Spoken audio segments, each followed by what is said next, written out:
তবে কি সংঘাতের আগুনে জ্বলে উঠতে যাচ্ছে মধ্যপ্রাচ্যের আরেক দেশ? এবার প্রকাশ্যে এলো ইরান সমর্থিত সশস্ত্র গোষ্ঠী হুথি এবং আন্তর্জাতিকভাবে স্বীকৃত ইয়েমেনের সরকারের সেনাবাহিনীর প্রকাশ্য দ্বন্দ্ব। তবে হুথি এবং ইয়েমেনের সেনাবাহিনীর এই প্রকাশ্য দ্বন্দ্ব কেবলমাত্র মৌখিক হুমকিধামকির মাঝেই সীমাবদ্ধ থাকেনি, বরং তার রীতিমতো প্রকাশ্য সংঘাতে রূপ নিয়েছে। আর এই সংঘাতকে ঘিরে ইয়েমেনে নতুন করে আবারও গৃহযুদ্ধ ছড়িয়ে পড়ার আশঙ্কা তৈরি হয়েছে। প্রশ্ন হলো, ইয়েমেনে গৃহযুদ্ধ ছড়িয়ে পড়লে তার উত্তাপ কি মধ্যপ্রাচ্যের দেশগুলোকেও পুড়িয়ে ছাড়বে?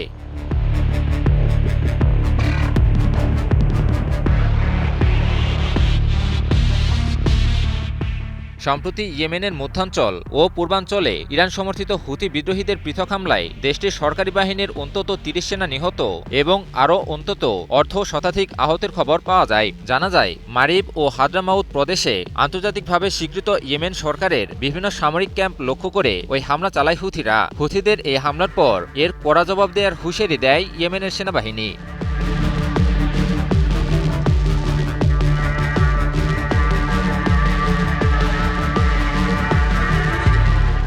তারই অংশ হিসেবে এবার হুথিদের অবস্থানকে লক্ষ্য করে একাধিক ফ্রন্টে সামরিক অভিযান চালানোর ঘোষণা দিয়েছে আন্তর্জাতিকভাবে স্বীকৃত ইয়েমেনের সেনাবাহিনী। ইয়েমেনের সেনাবাহিনী সামরিক স্থাপনা এবং অস্ত্রের গুদামকে লক্ষ্য করে হুথিদের হামলার জবাবেই ওই অভিযান চালানো হয় বলে জানায় ইয়েমেনের সেনাবাহিনী।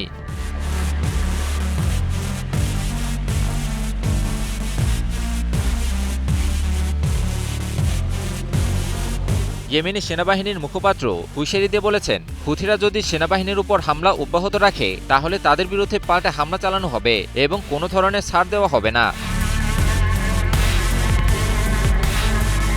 তবে প্রশ্ন হলো, হঠাৎ করেই হুথি বিদ্রোহী এবং ইয়েমেনের সেনাবাহিনীর এই প্রকাশ্য দ্বন্দ্বের কারণ কি?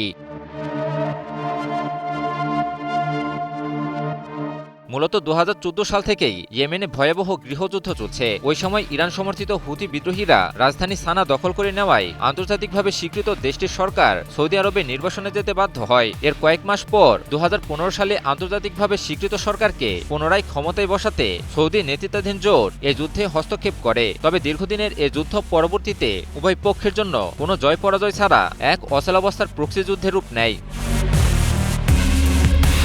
সাম্প্রতিক ইরান যুক্তরাষ্ট্র সংঘাতেও সৌদি আরব এবং সৌদি সমর্থিত ইয়েমেনের সরকার হুথি এবং ইরানের বিরুদ্ধে প্রকাশ্য অবস্থান নেওয়াতেই সৌদি আরব এবং সৌদি সমর্থিত ইয়েমেনের সরকারের বিরুদ্ধে সরাসরি সামরিক অবস্থান গ্রহণ করে হুথিরা। হুথিদের দাবি, ইয়েমেনি সেনাবাহিনী সৌদি আরবের সঙ্গে সমন্বয় করছে এবং হুথিদের নিয়ন্ত্রণাধীন এলাকা ও অবস্থানগুলো লক্ষ্য করে একটি সামরিক অভিযান চালানোর প্রস্তুতি প্রায় চূড়ান্ত করেছে। এমন আশঙ্কা থেকেই তারা হামলা চালাচ্ছে।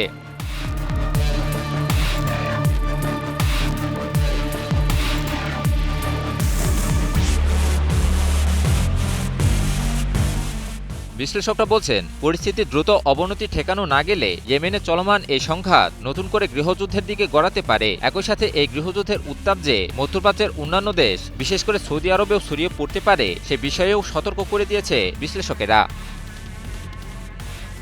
ইমন আলী, নিউজ 24।